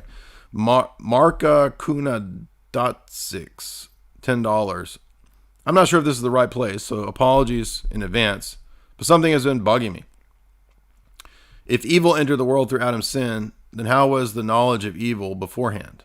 So evil didn't enter the world through Adam's sin. Evil entered the world through the fallen angels that preceded Adam's sin. That's why evil exists in the form of the serpent, who is not a snake, it's an angel, tempting Adam. So in other words, he was already evil. So the tree is not evil, it's the knowledge of good and evil, which, because it was created by God, was still a thing that was good, but Adam and Eve were not ready for that yet. But they were in a period of testing and chastisement, you could say, in the sense, well, after the fall it becomes chastisement. They were being tested in the garden to see if they were ready to follow God, and then they could have access to the tree of the knowledge of good and evil. But the tree is not itself evil. And evil already did exist because the angels had fallen. Green Feathers, $10. Debate Steve Irwin. Yes. I'm going to have to... We're going to have to get some experienced channelers here to whip out that Ouija board and contact the other side. Thank you, Jay, for your debates. It has helped me become a better Orthodox person. This is from Hope Your Day Gets Better, $10. Your content is invaluable. Do not give up on debating. Well, who am I going to debate, dude? There's nobody left. So it's not that I gave up on debating. Debating gave up on me. Even the bad debates help more than you can imagine. Just debate PhDs. You know, it's not as easy to set up debates as you think. Do you think that you just send an email and then it's done? Most people don't want to do debates. Corey Bruce, $10. Thank you for the entertainment. Hey, baby, that's what I like the most. I am your dancing monkey. And then I dance. That's how it works. Bay's Homeschool Mom, $5. Thank you for exposing the truth about gamer butt stink. Maybe that was my whole mission. I was always here on this planet to do that. Did you ever think of that? In case anyone doubts, I have asked every big name Protestant to debate you if it was a neutral platform. None of them took me up on that. You are Alexander with no kingdoms to conquer. I'm more like reincarnated Alexander in The Man Who Would Be King, aka Sean Connery. AD $10. Can you please analyze Marco Polo and Borgia TV shows and interview Stephen Meyer? I don't know what Marco Polo is. I've seen some of the Borgias, maybe. If I could make myself finish that. Don't know Stephen Meyer. I mean, I know who he is, but I don't know if I could get him to do an interview, maybe. But I mean, I think there's a good place to read these intelligent design people. But all these intelligent design people, I'm not trying to be mean, but they aren't very good at philosophy. Most of them. And so it becomes very frustrating because, as you guys know, we don't do natural theology. So they don't understand why you would do transcendental arguments or what the purpose of that is. And I think that they're just like spinning in circles because the purpose of apologetics is not to prove generic theism. Intelligent design is all premised on generic theism. That doesn't mean that their research can't be good or that they can't point out a lot of flaws. They do. But, I mean, how many, at a certain point, like, what is the point of repeating the same things 1,000 times? Like, I'm just tired of the same old debate. Like, there's nothing that an atheist is going to say in a debate that I've not heard for 20 years. But thank you for that. Genesis Kegler? I'm pretty sure they didn't do Kegels in Genesis, bro. $10, bro. You and Tim Capello should go on tour. Now that's more like it. I think that a singing, speaking engagement, performance art with Tim Capello, that's more of the direction I'm going in. No more debates, more performance art and Sexy Sax Man concerts. That's what I'm talking about. Do a Paul Washer impression. I've already done that many times. Close the night out with you and Tim Capello doing I Still Believe. That's what I'm talking about. That's what I want to see. Okay? I'm tired of all this nonsense we've been up to. I'm tired of debates. I want Sexy Saxman concerts, and I want them now. The Palantir, $3. Jay, I have a question on Orthodox eschatology. Since free will is preserved in the eschaton and people can choose multiple goods, does this mean that there's a hierarchy of goods? Will some choices be more good? I don't know. I'm not sure how to answer that question. Dutch Russian Ortho, bro, $5. Do you have any debates coming up? Did you not see this whole stream, dude? This whole stream was me debating the idea of debates, and I won and refuted debates, and so no, there's no more debates. But thank you for that $5. Would you debate Anthony Rogers? Nope. Keton, $3. How does one address the idea of stasis is continuity? I don't know what that means. I don't remember saying stasis is continuity. Apparently, many cultures, such as Egyptians, looked at their art through this lens. That change is continuity. I just don't even know what that means. Not to communicate movement in order to achieve continuity. You mean, I don't know. Wouldn't continuity require movement? I just don't know what that means. I'm sorry. Frankie D, $5. Speaking of Funko Pops, isn't that part of the Funko Depop agenda? I remember hearing that they have to phase out books to bring people into the hive mind. Actually, yes. So, although I don't think that the people at Barnes and Noble or whatever, like when I go in there, those people are all just purple-haired, like Funko creeps themselves. They're Funko popped, right? They don't know what's going on. But yes, at the top, absolutely books are being phased out. You bet. Fahrenheit 451, dude. T, $5. Jay, I learned a lot from your content. I was diagnosed as schizo 4 years ago, and I can't help but thinking that it's a curse. What are Orthodox view of curses? Well, not every malady that we suffer is a curse. Remember that in John, I think it's John 9, the guy who was born blind, everybody said he was cursed, and Jesus said, no, he wasn't cursed. Not everything that happens is bad as a curse. Sometimes it's for our good, and even curses could be for our good. So I wouldn't say that you're cursed, but I mean, there's a lot of different things you could look into. I mean, I'm not a medical doctor, so I can't tell you about that kind of stuff, but you know, a lot of things like that can also be caused by diet. So you might try looking into keto, carnivore type diets. But again, I can't diagnose medical stuff, so that's not my position. But I've had, you know, immune gut issues, and diet really helped with me. So T for $5. No, wait, I'm sorry. Palantir, $3. While so much of the fruits of the Enlightenment are deeply pathological, do you think that it's fair to say the development of the free speech was something that the Enlightenment got right?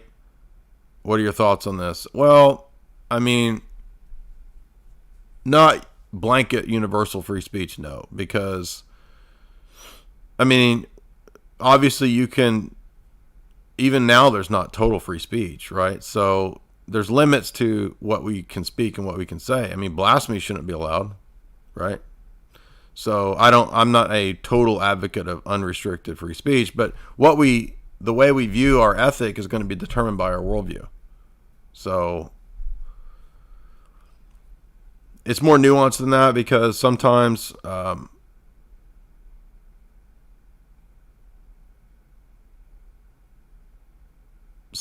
Enlightenment philosophers just wanted the right to blaspheme. And I don't think that that's, you can do damage to society through that kind of stuff. John, $3. What would you say to someone who says they don't know why the coherence of metaphysical principles exists in nature? Well, I would do a presuppositional critique, do a transcendental argument, point out that if they believe that, then they couldn't even make that sentence. That's the best argument there. Bryson Hicks, $15, because sentences require metaphysical principles to even make a sentence. Can you do AJ arresting the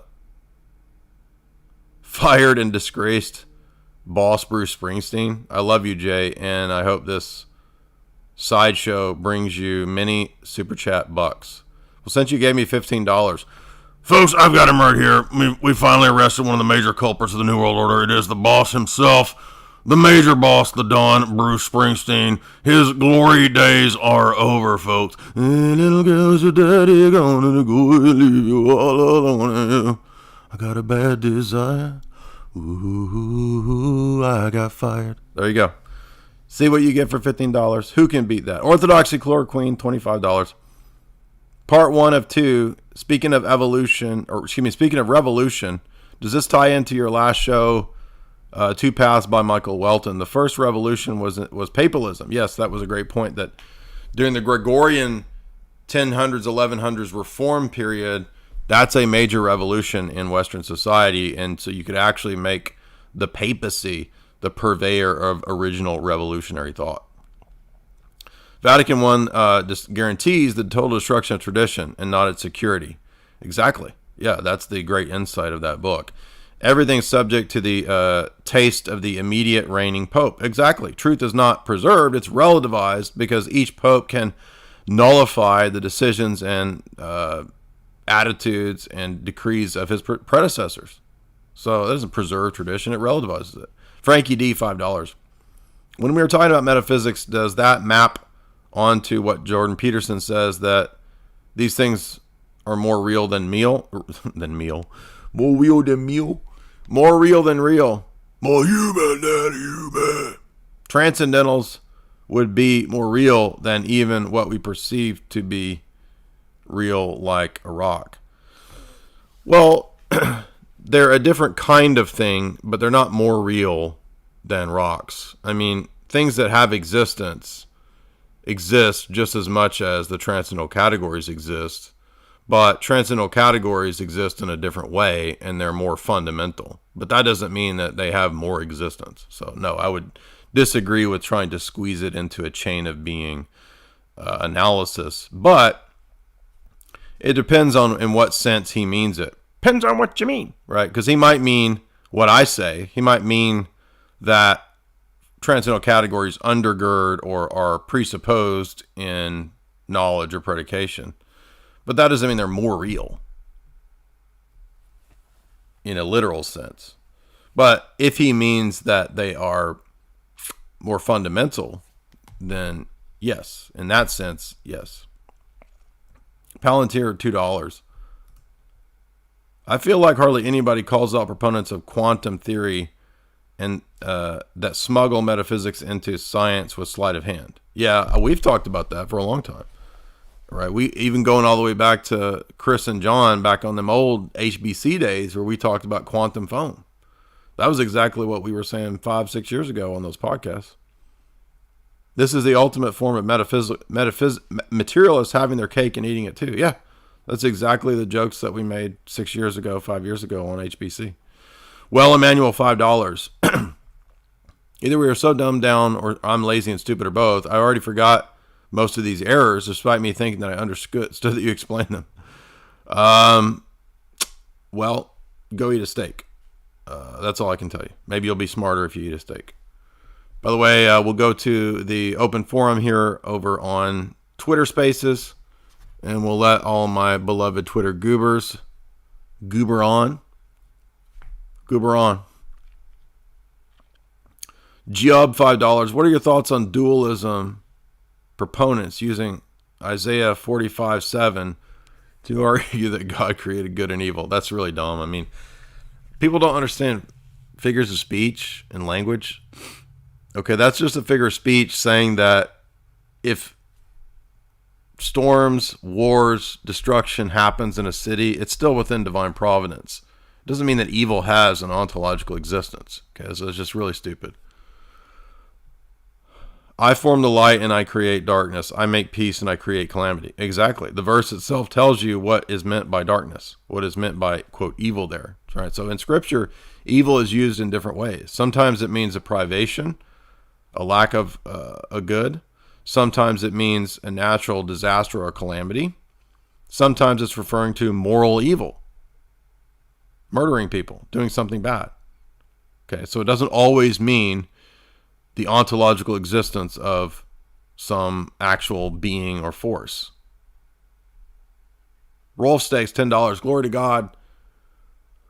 Will you do a follow-up debate with Dr. Malpass? No, I don't think so. Also, I think it would be great if you broke down Alan Watts' video. Yeah, I think didn't Kotel do a breakdown of that? And I was thinking that would be fun. I actually wrote down.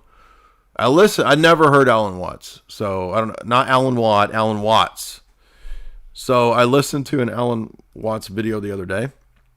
I've never heard anything that he talks about. Don't know anything about his thought, and I think Kotel mentioned him. So I went and watched a Watts. And it was pretty funny. I mean, it would be super easy to refute. So yeah, you are thinking my thoughts. Jay, your debates have brought a lot of people in orthodoxy. Well, thank you. That's why they're there, and hopefully people can continue to just go watch the existing debates so that I don't have to torture myself by debating more idiots. Aren't there enough? That's what I'm trying to say. Have I done enough debates for you people? Have I been your dancing monkey for enough now? Can we not just move on to live streams where I just act like a spurg and you give me money?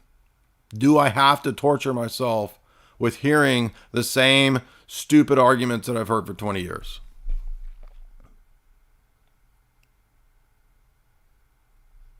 Oprichnik, $10. What do you think about debating infrared? No idea who that is. Please, I don't want to debate people anymore. I'm so tired of debating people, guys. Even though we're about to open it up to debate. What is with it, dude? What is with debates, man? I've beaten all the bosses. There's no one to debate. How am I going to debate some dude that I've never even heard of him? Infrared? That's a cringe name from the outset, dude. He's already lost. But thank you for that $10. Fonz, $5. Jay, for some reason, I want to hear you sing What Would You Do for Love by Bobby Caldwell. I don't know who that is, and I don't know how that goes. If I play it, it'll copyright ding the stream, so I'm sorry. If you want to request songs for me to sing, it's got to be songs I know. That sounds like some boomer Motown love ballad. I have no idea. I don't listen to any of that. Skelvin Knight, $20. What do you think of Christian anarchism? Ridiculous, dumb, stupid, goofy. I just started reading about it last night. Why are you reading about that, bro? There's like a million better things to read than something as dumb as that. I'm not trying to be mean to you. You gave me $20, so automatically I $20 worth of love you back. $20 is a good amount of love points, which I have for you right now. It's coming at you. Do you feel the love? Can you feel the love tonight? $20 worth coming at you. But no, that is a stupid philosophy. It is dumb. Why are you reading that? Don't read that, dude. I'm trying to help you out right now. Not being mean to you, helping you out. Sometimes we gotta have tough love, dude. Tough love requires me to tell you that some things are dumb, dude. Christian anarchism? Oil and water? Come on, dude. You might as well take your Funko Pops out when you're trying to pick up girls, dude. Well, if I take my Funko Pops, I'll get a date. Girls love Funko Pops. I'll finally get laid. I'll finally get a date. I'll finally mate. She'll see how much I love my Funko Pops, and that'll show her how much I could care for her. No, dude. That's birth control. That's a little bobblehead birth control. That's what a Funko Pop is. So if you want to stay chaste, you want to drive the women away, take your Funko Pops out with you. That's the equivalent of Christian anarchism. Dude, go read the Bible first. Don't read Christian. Oh my gosh, dude. All right. Nobody has requested. There's like how many people in here? Nobody wants to come on here, talk some smack. I guess it's just we're done. Like there's no more debates, nothing to be done, no more things to do. We can just pass on into the afterlife, I guess. I mean, everything's done. We've unlocked all the achievements, all the quests are beaten. Does anybody want to come on the stream? If nobody requests, oh, here we go. Patrick. What's up, Patrick? Patrick, you are on the air. What's up, Jay? What's up, dude? So yesterday I went on a live stream with like Muslims. It's called Hamza's Den. Okay. And I'm a Christian, and what they were just trying to like ask me about is like the reliability of the New Testament. They kept trying to get back to this. And I didn't know exactly how to respond, and they kept trying to make the point like, well, we don't have any of the manuscripts from the first century. So all of it's unreliable, and they just kept trying to make that point over and over again. Okay, there's no original Qurans, so that would actually undercut their own position. And the fact that, I mean, that's just a presupposition. The fact that we don't have an original manuscript has nothing to do with the truth or falsity of the tradition that was handed down. And in fact, there is an overwhelming amount of textual veracity, unanimity amongst the existing manuscripts. In fact, there's no document in the world that has the degree of attestation to it than the Bible. So you could get a little book by F.F. Bruce called The New Testament Documents. Are they reliable? And that's a little 100-page book that will refute those bad arguments. Yeah, I saw your video on that and some of the book recommendations, and I think I'm going to buy some of those and read them, because I was going to ask them that if they had an original Quran, but they kind of wouldn't let me speak. They kept like kind of changing the subject up. And They're another thing is they're approaching orthodoxy like a Protestant religion. So the argument is as stupid as basically, if you don't have a perfect KJV, then your religion's not trustworthy. That's the argument they're basically making. Yeah, and I think that might be because they only engaged with Protestants. They didn't Exactly. They don't No, so when I debated Azwar Rashid, he tries to bring up those arguments to me, and I'm like, dude, I'm not a Protestant. Like, what are you talking about? Like, there's no perfect KJV only, like version of orthodoxy. You're missing the point that we don't go by. It's not a bookish religion. Yeah, and then another thing with them is that they have like this weird obsession with Paul, and they love to attack St. Paul a lot, and it's all based on all they've done. And by the way, the Quran does not make these arguments that they make. The Quran says the opposite of what they're saying. The Quran says the texts are inerrant and inspired. They're just ripping off a bunch of textual liberals of the last 100 years, acting like the Quran and the Muslims always taught this when they didn't. They're just repeating liberal bullshit. That's their number one appeal is. Yeah, but do you understand the Quran itself says that the texts are not corrupted in multiple places? Like Surah 5? There's a bunch of surahs that say that. There's at least 3 or 4. Well, I know one of the surahs is like, the people of the Injil, we need to like look at our own scriptures and it will testify to Muhammad's prophethood. But no, I'm talking about texts in the Quran that specifically say that the Bible is not corrupted. Okay. Just go look it up. Look up Sam Shamoun has multiple talks on this. Okay. Okay, so when Sam Shamoun debated Shabir Ali 20 years ago, that was the first thing he said. And Sam Shamoun, like, nobody has ever, they don't respond to this because they're stupid. That religion is dumb, dude. It's like low IQ stuff, right? Like, they don't even understand. They don't know what's in the Bible. So they don't even understand that their religion has to be in continuity with what came before it. So the question between a Christian and a Muslim is who's in continuity with the Old Testament. They don't even know what's in the Old Testament.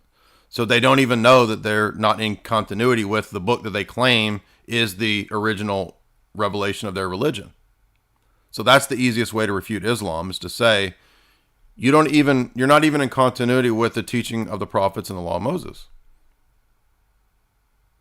And do you understand that the law of Moses and the prophets say that whatever comes in the future has to be in continuity with it?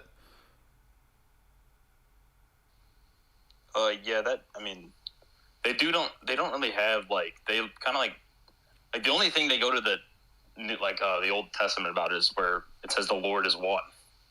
Right, but that's ad hoc because any text that they don't like, they'll just automatically say is corrupted. That's double standard. That's a fallacy. Yeah, and then I also it's this guy named Hamza. I don't know if you know who he is, but I asked him about, like, what do you think about, like, these early fathers who talked about, like, Jesus being God and like Polycarp and Ignatius of Antioch, and he's just like, are they corrupted too? Like, are their texts? Dude, these people, you're talking to people who don't know anything. Okay, they don't read this stuff. None of those people read the church fathers. They don't even know the purpose of the temple. Okay, do you understand? I've had countless discussions with Muslims. If you ask a Muslim why there's the temple, half the time they don't even know what that is. Okay, total ignorance of the Old Testament.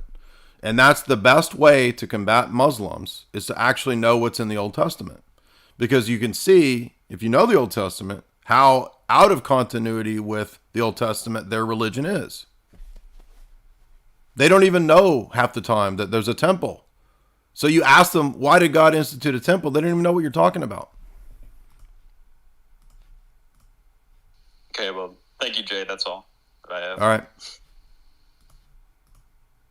So again, guys, the key to refuting Islam isn't even that you have to go into a zillion stupid Muslim books. It's just simply knowing what's in the Old Testament and seeing, okay, then who is in continuity with the Old Testament? Either Christianity, Judaism, or Islam. So merely knowing your Bible is the easiest way to refute Islam. And I've not met one of these people, okay? 2 years now, we've had dozens of debates in Discord with Muslims, multiple public debates with Muslims. Do you know how many of them have a fundamental knowledge of actually what's in the Bible? Zero. None. They don't know anything. All they do is read liberal scholars deconstructing the Bible. They don't even know what's in the Bible. This is why I'm just so tired of these debates, dude. It's like, I'm just done with the idiocy, man. There's too much stupidity out there. All right, who's next? What's up?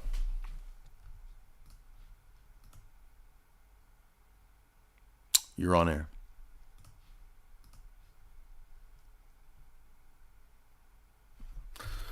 All right, you're not on air. Turbo Kidney, what's up, dude? I like that name. Turbo Kidney.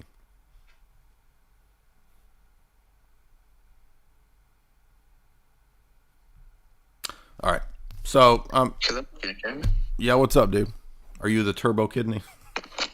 Hello? Yeah. Hello. So, hi Jay, I'm a big fan. What's up? So, I was watching your video commentary on Genesis, Mm-hmm. and there you said that in the part, so you said when the text was referring to the sons of God, you said that they were talking about angels, and you said that this was a consensus among the church fathers. However, Saint John Chrysostom, No, I didn't. I said it's a consensus amongst the earliest fathers. Genesis, The earliest fathers. that when speaking about the sons of God, The earliest fathers. Are you listening? Are you listening? Hello? the sons of Seth, Dude, and can you hear me? he says, let them demonstrate firstly. Dude. Angels are called sons of God. Hey, He has bro. a few All right, more we're done. arguments, but this is Are you listening? is like one of them. Hush. So, what are you? All right, I can't do it anymore. I can't do this anymore. Thoughts? I did not say that all of the fathers taught, the consensus of the fathers taught. I said the earliest fathers, if you read on this, in the 1st and 2nd century, the consensus of the earliest fathers is that it was angels. Later fathers begin to question that and say that it's not. I did not say the consensus of the church fathers that it's angels. The earliest fathers.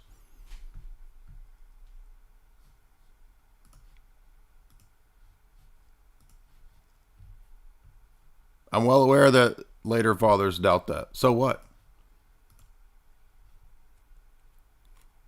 So that's what he calls in. So of all the things to talk about, that's what he calls in to talk about. Anyway, I can't do it anymore, guys. It's been great. We've had fun. Tonight, Jamie and I will be doing our fun Rockfin show on 4 weird movies, dude. Weird, dude. Weird movies. So going over to Rockfin, you get access to all of the awesome content over there if you go to Rockfin. I highly recommend that you please do subscribe over on Rockfin. And I want to remind you guys that one of the best ways to not become a Funko popped weird person, a Funko, a stank butt gamer person, is to go to chalk.com and use the promo code by which you can access the 50% discount. That is one of our base sponsors. We love chalk.com. You will get access to the daily. The daily will give you extra energy. If you need that energy boost, I recommend if you're looking for testosterone boost, you want the Tonkat. The Tonkat is no joke, man. You take that stuff, you'll be hyped up. Okay, it's legit. If you want legit mental focus, I recommend the She-Legit. The She-Legit is legit. If you're looking for, if you're a lady and you're not getting the minerals that you need, our soils are mineral depleted, I recommend the Irish moss or the ashwagandha. Both of those are good for the ladies.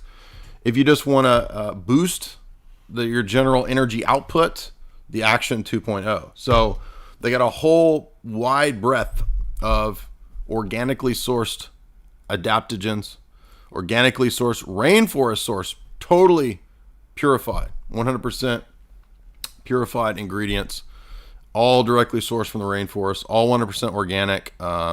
Everybody loves chalk. It's a great company. You can even do the stacks. There's a men's stack. There's a women's stack. I've been on chalk now for months, and I love it. It's great. I highly recommend it, especially if you want to combat the inner Funko Pop. Okay, you want to delete that Funko Pop that keeps coming out of you, that booty stank that keeps wafting off of you, running away all your potential dates. You want the chalk.com. Okay, that's what you need. I'm telling you right now. A lot of you got some booty stank on you. You got Funko Pop coming off of you. I want to see those Funko Pops out there in the lawn on fire by the end of the day. I want to see the anime in the trash. I want to see you in the gym taking the chalk.com like a good boy should do. Now, do it. Go do it right now. Be a good kid. Roll Steak says, by the way, Alan Watts was the teacher of Father Seraphim Rose. Yes, I just heard that the other day, and I did not know that. So thank you for reminding me that, Rolf Steaks. Skelvin Knight, another $20. What kind of political philosophy should we adhere to?